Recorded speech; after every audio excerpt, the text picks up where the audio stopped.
ചില തോൽവികൾക്ക് കാലം കത്തിവെക്കുന്ന മധുര പ്രതികാരങ്ങളുണ്ട്. ഫുട്ബോൾ മൈതാനത്തെ അങ്ങനെയൊരു അപൂർവ നിയോഗത്തിന്റെ അച്ഛന്റെ കണ്ണീരിന് മകൻ ചരിത്രത്തിലൂടെ മറുപടി നൽകിയ ഒരു കാവ്യനീതിയുടെ കഥയിലേക്കാണ് ഇനി പോകുന്നത്. വർഷം 1994.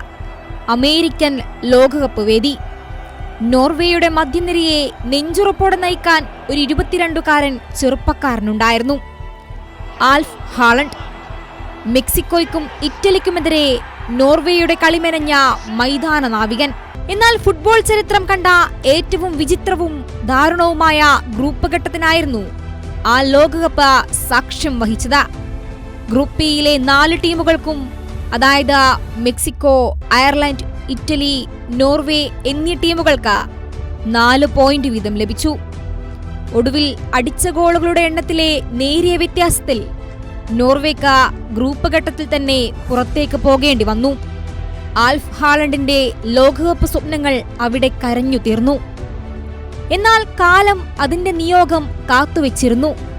28 വർഷങ്ങൾക്ക് ശേഷം നോർവേ വീണ്ടും തങ്ങളുടെ പായ്ക്കപ്പലുകളുമായി ലോകകപ്പിന്റെ വലിയ വേദിയിലേക്ക് തിരിച്ചെത്തിയിരിക്കുന്നു. അമേരിക്കൻ മണ്ണിൽ പണ്ട് തന്റെ യാത്ര എവിടെയാണോ അവസാനിച്ചത്, അതേ മണ്ണിലെ ലോകകപ്പ് സ്റ്റേഡിയത്തിലേക്ക് ആൽഫ് ഹാളണ്ട് വീണ്ടും എത്തി. പക്ഷേ ഇത്തവണ ബൂട്ടിട്ട് മൈതാനത്തിറങ്ങാനല്ല, മറിച്ച് ഗാലറിയിൽ ഒരു സാധാരണ ആരാധകനായിരിക്കാൻ. കാരണം അന്ന് താനണിഞ്ഞ അതേ നോർവീജിയൻ ജേഴ്സിയിൽ പുറകിൽ അതേ ഹാളണ്ട് എന്ന പേരെഴുതി ഇന്ന് മൈതാനത്ത് വിസ്മയം തീർക്കുന്നത് മറ്റാരുമല്ല, അയാളുടെ സ്വന്തം മകൻ Erling Haaland.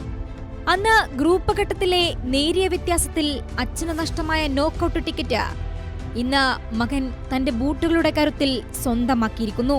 എതിർക്കോട്ടകളെ വിറപ്പിക്കുന്ന goal വേട്ടക്കാരൻ Erling Haaland നോർവേക്കായി വല കുലുക്കി.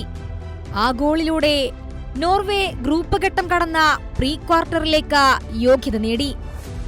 മകൻ ചരിത്രം കുറിക്കുന്നത് ഗാലറിയിലിരുന്ന് നോക്കിക്കണ്ട ആൽഫ് ഹാളണ്ടിന്റെ കണ്ണുകൾ ഒരു കടൽ പോലെ ഇരമ്പുകയായിരുന്നു. അത് കേവലം സന്തോഷ കണ്ണീരായിരുന്നില്ല, മറിച്ച് 28 വർഷത്തെ കാത്തിരിപ്പിന്റെയും ഒടുവിൽ തന്റെ ചോര തന്നെ ആ സ്വപ്നം സാക്ഷാത്കരിച്ചതിന്റെയും അഭിമാനത്തിന്റെ പ്രകമ്പനമായിരുന്നു. World cup desk, Kairali news.